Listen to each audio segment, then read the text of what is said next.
설교 제목은 하나님 나라 일꾼으로 부르신 예수님이에요. 자, 우리 함께 영상으로 오늘은 목사님이 어른 예배 설교가 있는 날이라 영상으로 10분. 뭐야? 목사님이 이게 12분인가? 13분짜리 건데 목사님이 편집을 해왔어. 좀 더 빨리. 그래서 말이 조금 빠를 거야. 그래서 집중해서 잘 들어야 돼요. 자. 여러분, 혹시 길 가다가 이 표지판을 본 적이 있나요? 유턴 표지판이에요. 그거잖아, 유턴. 운전을 하다가 막다른 길에 가다했을 때 혹은 잘못된 길로 가고 있을 때 다시 올바른 길로 돌아갈 수 있도록 도와주는 역할을 해요. 전도사님도 운전을 하다가 길을 잘못 들었을 때 이 표지판을 보고 올바른 길을 찾아가기도 한답니다. 그런데 여러분, 그거 아나요? 자동차만 잘못된 길에 가는 것이 아니라 우리도 종종 잘못된 길을 가게 될 때가 있어요. 부모님의 말씀, 선생님의 말씀을 따라 올바르게 행동해야 하지만 내 마음대로 내가 행동하고 싶은 대로 잘못된 길을 걸어갈 때가 있어요. 그때 우리에게 필요한 것이 바로 유턴이에요. 잘못된 길에서 올바른 길로 돌아서는 행동이지요. 그리고 어부의 삶으로 돌아간 예수님의 제자들에게도 유턴이 필요해요. 그러면 안 돼. 이거 유튜브로 제자들이 유턴에서 향해야 할 곳은 어디였을까요?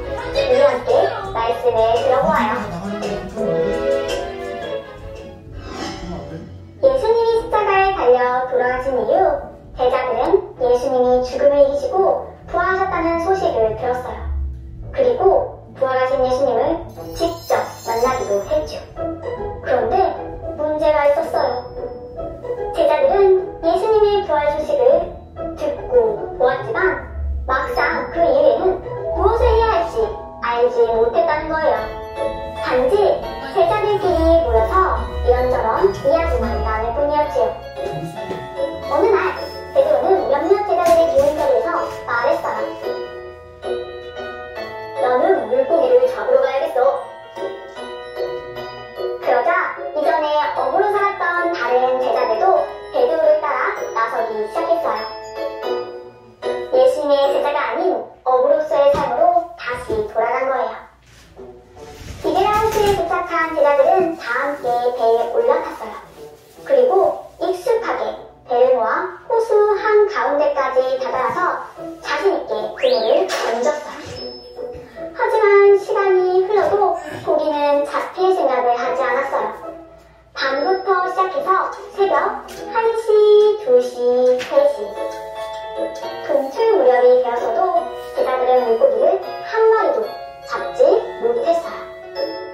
오랫동안 어부로 살아온 제자들이 밤새도록 물고기를 잡지 못한 것은 흔하지 않은 일이었어요. 어둠이 가득하던 새벽, 누군가가 호숫가에 서 있었어요. 제자들도 누군가가 서 있는 것을 알았지만 날이 어두워서 누구인지 알아보지 못했지요. 그때 멀리서 제자들에게 한 목소리가 들려왔어요.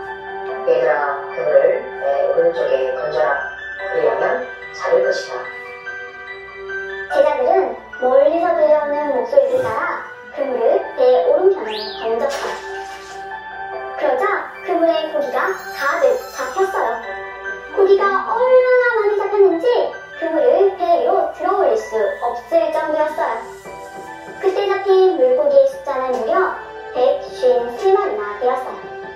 그때 한 제자가 말했어요. 저분은 예수님이시다. 베드로는 이 말을 듣자마자 물로 뛰어내려 예수님께로 갔어요. 도착한 육지에는 예수님이 숯불을 피워 떡과 물고기를 준비해두고 계셨어요.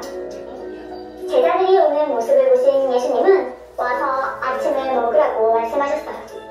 그리고 밤새 배를 타며 고생한 제자들에게 떡과 물고기를 나누어 주셨지요.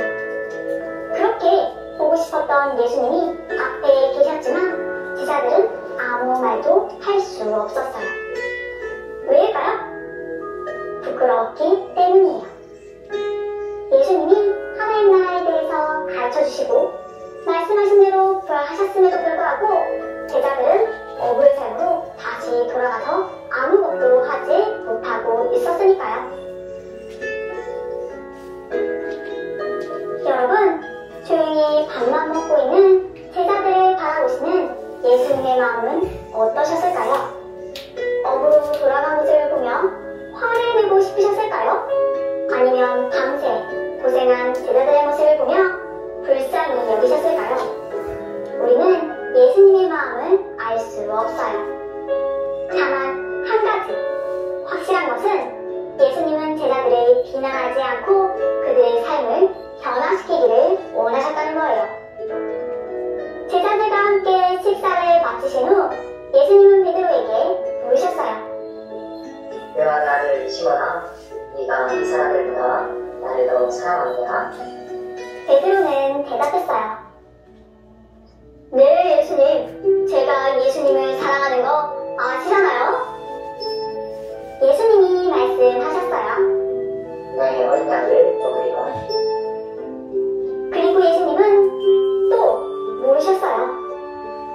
내가 나를 시모나 네가 나를 사랑하느냐? 그 물음에 베드로는 또 대답했어요. 네, 주님. 제가 주님 사랑하시는 것을 아세요. 예수님은 말씀하셨어요. 그럼 내 양을 돌봐주라. 그리고 세 번째, 예수님은 베드로에게 같은 질문을 던지셨어요. 내가 나를 시모나 네가 나를 사랑하느냐? 같은 질문을 세 번이나 받은 베드로는 슬픈 표정을 지었어요. 왜 그랬을까요? 왜냐하면 예수님의 말씀을 잊고 다시 업으로 돌아간 자신이 스스로 보기에도 부끄러웠기 때문이에요. 뿐만 아니라 이전에 예수님을 3번 부인했던 경험도 베드로를 슬프게 만들었어요. 예수님의 세 번째 질문에 베드로는 잠시 생각을 하고 대답했어요. 주님은 모든 것을 아시는 분이세요. 저는 예수님을 사랑해요. 베드로는 예수님 앞에서 솔직하게 사랑을 고백했어요. 그러자 예수님이 대답하셨어요. 내 양을 먹이라. 예수님은 예수님을 사랑하는 베드로의 마음을 보셨어요. 과거의 실수를 용서해 주시고 예수님을 향한 사랑을 다시 확인한 거예요. 예수님은 이 모든 말씀을 하시고서 베드로에게 나를 따르라고 하셨어요. 베드로와 제자들은 어부에서 하나님 나라를 위해 일하는 사람으로 다시 부르심을 받게 되었어요. 어부의 삶을 살던 제자들에게 예수님은 다시 찾아와 주셨어요. 그리고 예수님이 세우신 하나님 나라의 일꾼으로 불러주셨지요. 그렇다면 하나님 나라의 일꾼은 어떤 사람일까요? 첫째, 하나님 나라의 일꾼은 예수님을 사랑하는 사람이에요. 예수님이 베드로에게 하셨던 3번의 질문을 다들 기억하나요? 하나님 나라의 일꾼이 되기 위해 가장 중요한 것은 예수님을 사랑하는 거예요. 물론 오늘 말씀의 제자들처럼 우리는 이기적인 마음으로 행동할 때가 있어요. 하지만 우리는 기도와 말씀으로 예수님 사랑에서 떠나지 않도록 항상 노력해야 해요. 둘째로 하나님 나라의 일꾼은 양을 돌보는 사람이에요. 예수님은 베드로의 사랑 고백을 들으시고 예수님의 양을 먹이고 돌보라고 말씀하셨어요. 그렇다면 예수님의 양은 누구일까요? 바로 온 세상 사람들이에요. 시편 24편 1절 말씀에 이런 말씀이 있어요. 땅과 거기에 충만한 것과 세계와 그 가운데 사는 자들은 다 여호와의 것이로다. 온 세상 사람들은 전부 하나님의 것이고 예수님에게 속한 양들이에요. 하나님 나라의 일꾼은 이 양들을 예수님의 말씀으로 먹이고 돌봐주는 사람이에요. 제자들이 다시 어부의 삶으로 돌아갔던 것처럼 우리도 마치 예수님을 모르는 사람처럼 살아갈 때가 있을 거예요. 그리고 그때마다 예수님은 베드로에게 하신 것처럼 우리를 향해서 유턴하렴. 다시 나의 제자로 돌아오렴. 예수님의 제자로 유턴하라는 예수님의 말씀에 네, 예수님! 하고 씩씩하게 응답하며 하나님 나라의 손으로 귀하게 쓰임받는 여러분이 되기를 바라요.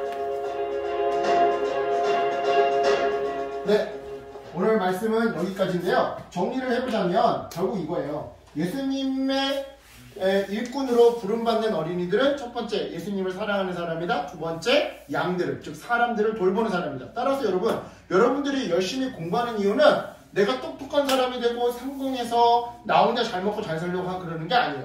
여러분이 돈을 많이 버는 이유도 나 혼자 잘 먹고 잘 살려고 하는 게 아니에요. 뭐예요? 옆에 사람들을 도와주고 내 가족을 돌봐주기 위해서, 그리고 가난한 사람들, 몸이 아픈 사람들을 돌봐주기 위해서 공부하는 거고 돈을 버는 거예요. 그게 바로 하나님 나라 일꾼이에요. 바라기는 저는 여러분들이 여러분만을 위해서 이기적인 이유와 이기적인 목적으로 공부하고 돈을 버는 사람들이 아니라 정말로 하나님 나라 일꾼답게 아픈 사람들, 연약한 사람들, 가난한 사람들 또는 내 가족과 내 옆 사람들을 돌봐주기 위해서, 양을 돌보기 위해서 공부하고 열심히 일하고 살아가는 우리 어린이들이 되기를 예수님의 이름으로 축원합니다. 아멘. 기도할게요. 하나님 감사합니다.